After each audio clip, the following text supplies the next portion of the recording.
Olá, tudo bem com você? Estamos já no nosso quarto vídeo da série A Profecia, o que está acontecendo com o nosso mundo.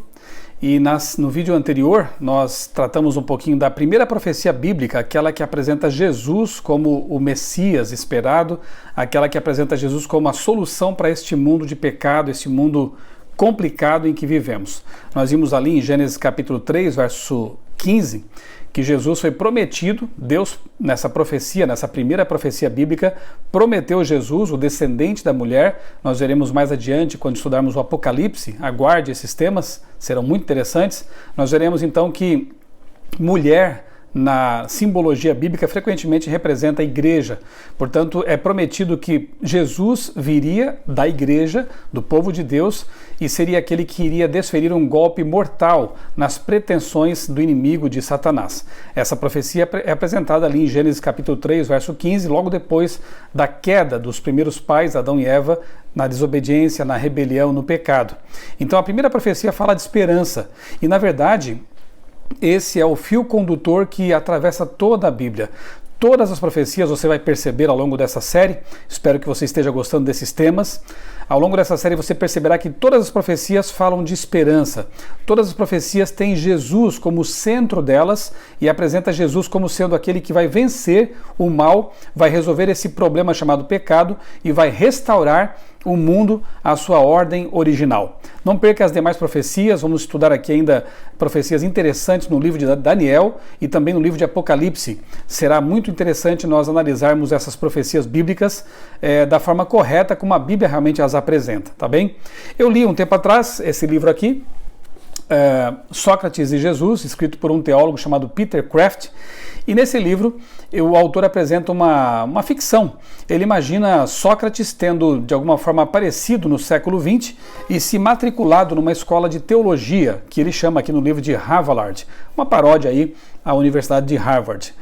O interessante é que ele tenta imaginar Sócrates, um filósofo grego que viveu antes do período cristão, naturalmente, e tendo contato pela primeira vez com essa mentalidade, essa cosmovisão judaico-cristã.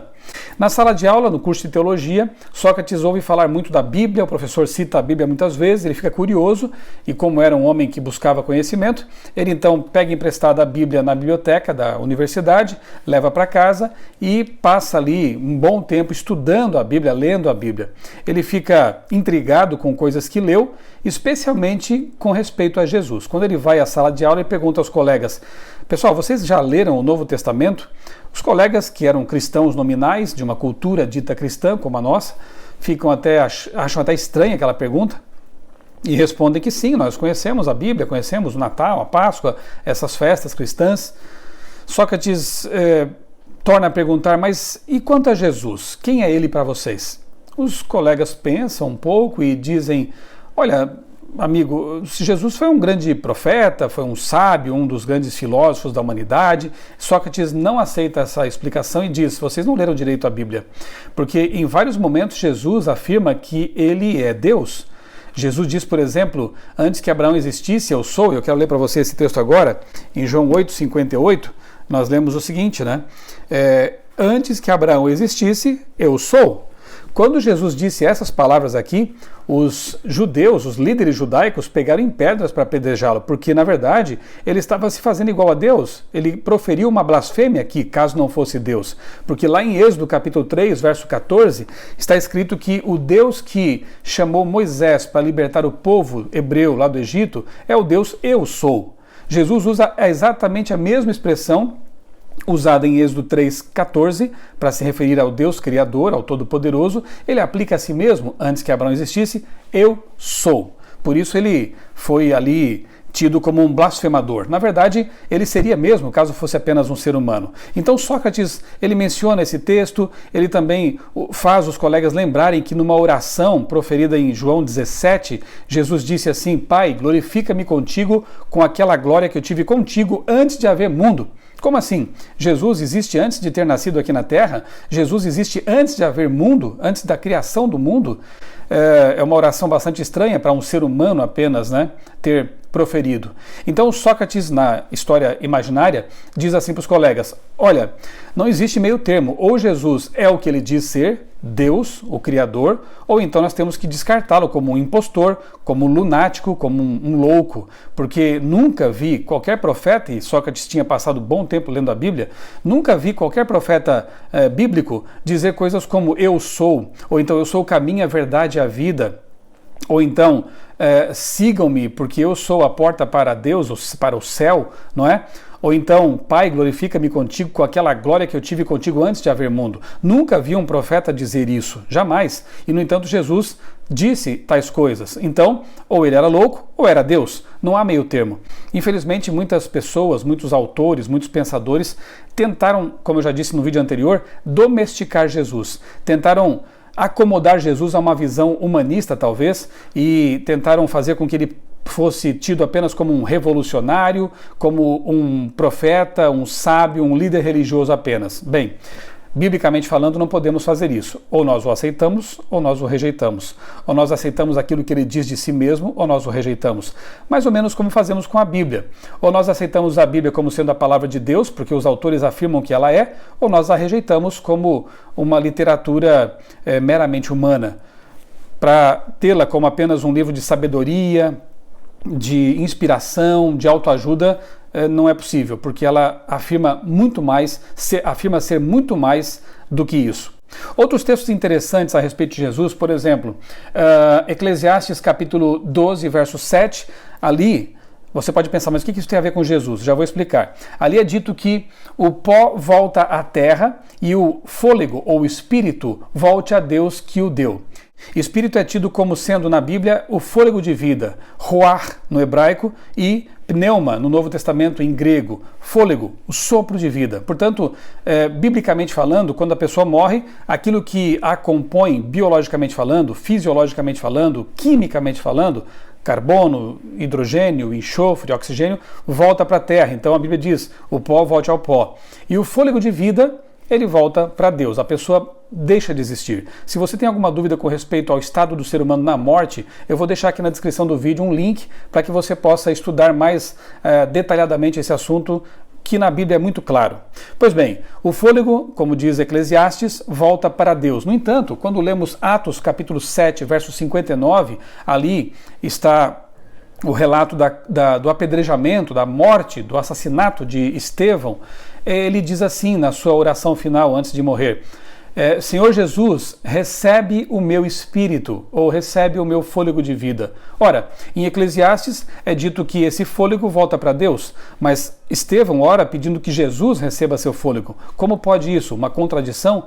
Não, não é contradição se entendemos que, como diz a Bíblia, Jesus é parte da divindade triuna. Jesus é Deus.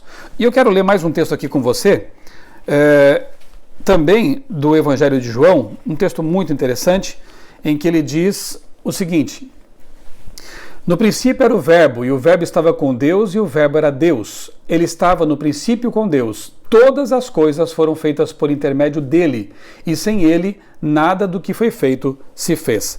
João começa seu evangelho, lembrando que João foi aquele discípulo mais íntimo de Jesus, portanto o conhecia muito bem.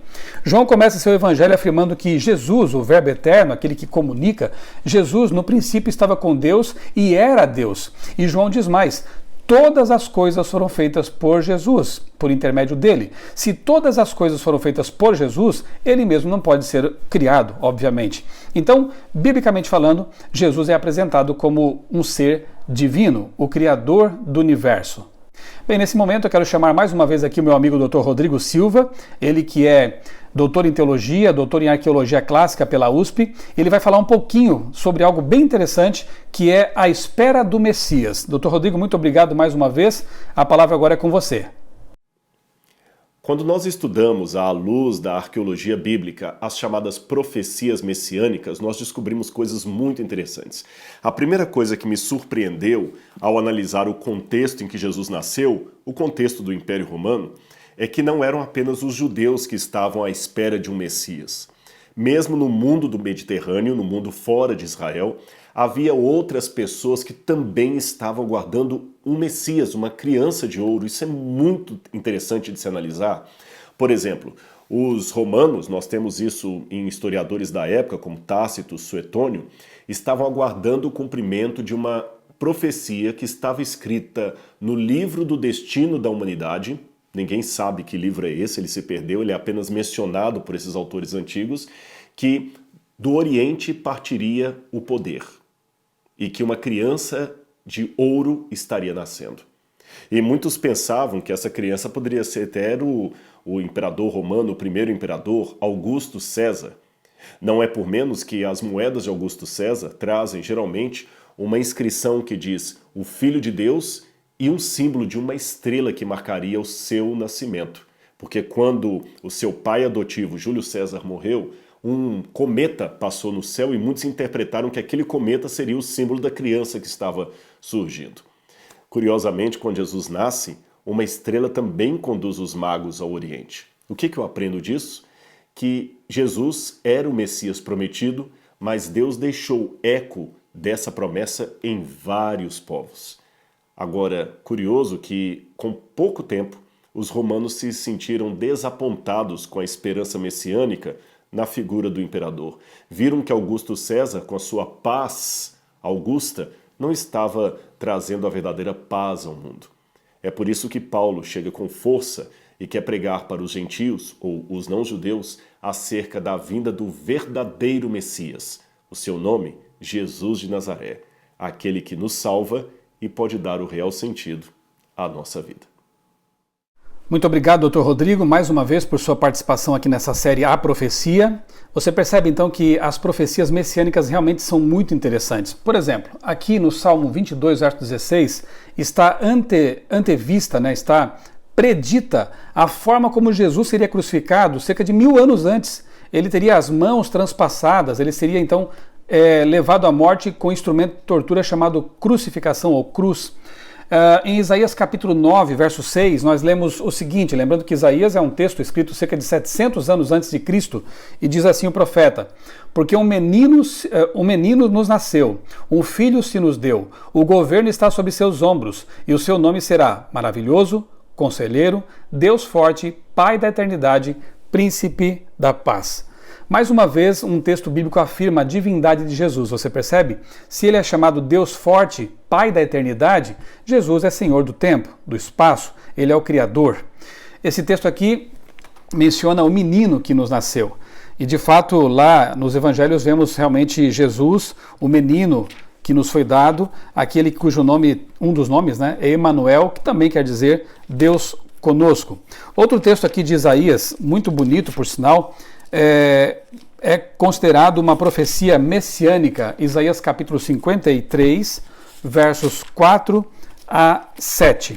Isaías 53, 4 a 7. O texto diz o seguinte: certamente ele tomou sobre si as nossas enfermidades, e as nossas dores levou sobre si.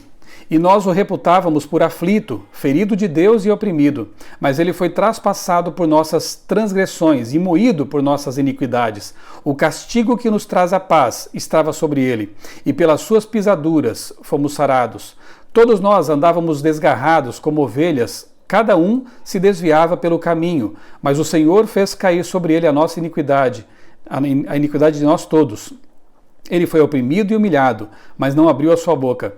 Como cordeiro foi levado ao matadouro, e como ovelha muda perante seus tosquiadores, ele não abriu a boca. Que texto maravilhoso! Aqui fala também da missão de Jesus, aquilo que ele fez por nós, ele levou sobre si nossos pecados. Também quero deixar aqui na descrição do vídeo um link para que você possa estudar um pouco mais esse assunto da salvação, do plano da redenção.